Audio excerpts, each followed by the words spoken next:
नमस्कार, धर्म क्षेत्र कुरुक्षेत्र में आपका स्वागत है और आज हम बात करेंगे कर्म को लेकर।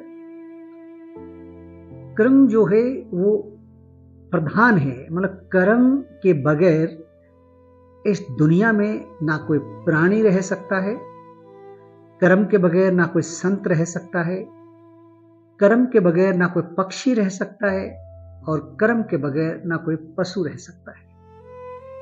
इस दुनिया में जो भी आप देखते हैं सामने, यहाँ तक कि कर्म स्वयं भगवान सूर्य करते हैं, भगवान चंद्रमा करते हैं और समुंदर, नदी, नाले, पर्वत, जंगल, यहाँ तक कि प्रकृति भी हर रोज अपना कर्म करती है। और कर्म करने का मतलब ही जीवन होता है। जहां कर्म नहीं वहां जीवन कैसे हो सकता है। कुछ बातें हैं जो हमें ध्यान रखनी चाहिए, याद रखनी चाहिए। अगर हम महाभारत की बात करें तो महाभारत का युद्ध हुआ और उसके बाद सभी स्वर्ग की ओर चले गए, जो दिखाया गया है और जो गीता में लिखा गया है। गीता में एक और भी भगवान कृष्ण ने अर्जुन को ही बताया और हमें ही बताया। भगवान कृष्ण ने कहा कि हम ज्यादातर जो मानव है या मानव में संत है और संतों में जो भगवान है, उन्हीं तक अटक के रह जाते हैं, अपने तक नहीं पहुंच पाते। इसका मतलब यही हुआ कि जो कर्म है, कर्म में प्रधानता होनी चाहिए और वो कर्म में प्रधानता अपने आप को जाने बगैर नहीं हो सकती।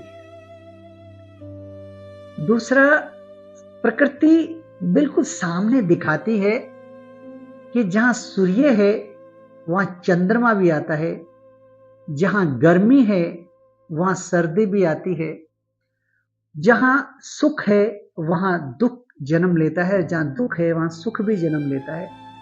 मतलब ये है कि ये कर्म प्रधानता है जीवन में, ये सब कुछ आना ही आना है। एक बात याद रखिएगा आप जीवन के अंदर, हमारे जीवन में जो भी लोग आते हैं, कुछ प्रारब्ध के कारण आते हैं, कुछ वर्तमान के कारण आते हैं, कुछ कर्म हम स्वयं भी बनाते हैं। इसलिए कभी भी किसी से नफरत ना कीजिएगा, क्योंकि जीवन में अगर हमें कर्म से हटना है तो नफरत को जन्म देना होता है, और वो जन्म जो नफरत को दी जाती है वो अपने आप को भुलाने के लिए होती है। यानी कि हम जब किसी से नफरत करते हैं तो प्रेम को भूल जाते हैं। इसलिए ईश्वर को ढूंढने की आपको कहीं आवश्यकता नहीं है, कहीं भी नहीं है। सच बता रहा हूं आप, ईश्वर एक एनर्जी है और वो एनर्जी के रूप में, कहीं श्वास के रूप में, कहीं रक्त के रूप में वो आपके अंदर प्रभावित होता है, आपके अंदर चलता है। और वो मिलेगा कहां? उसका स्थान तो परम पिता परमात्मा जानते हैं। लेकिन जब आप थोड़े से ध्यान में, साधना में इन्वॉल्व होते हैं, तब पता लगता है कि ईश्वर कहीं और नहीं, हमारे ही अंदर है, एक श्वास के रूप में।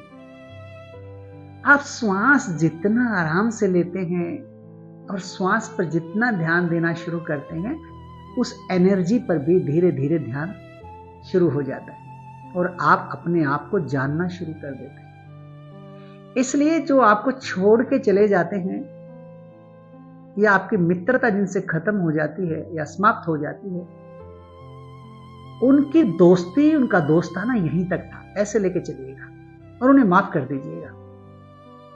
आधुनिक समय फरेब, धोखा इसमें बहुत समाहित है।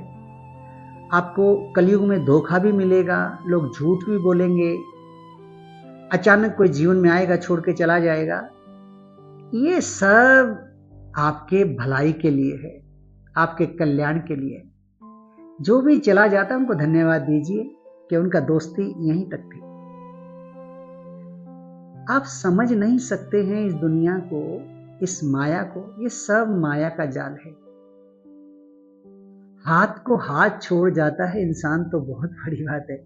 इसलिए कोई जब आपको छोड़ जाता है, परेशान होने का जरूरत नहीं, आगे बढ़िएगा जीवन में। और हाँ, कर्म जरूर कीजिएगा।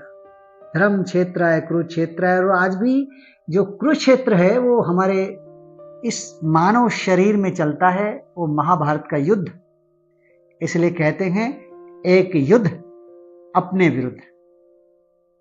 धन्यवाद, नमस्कार।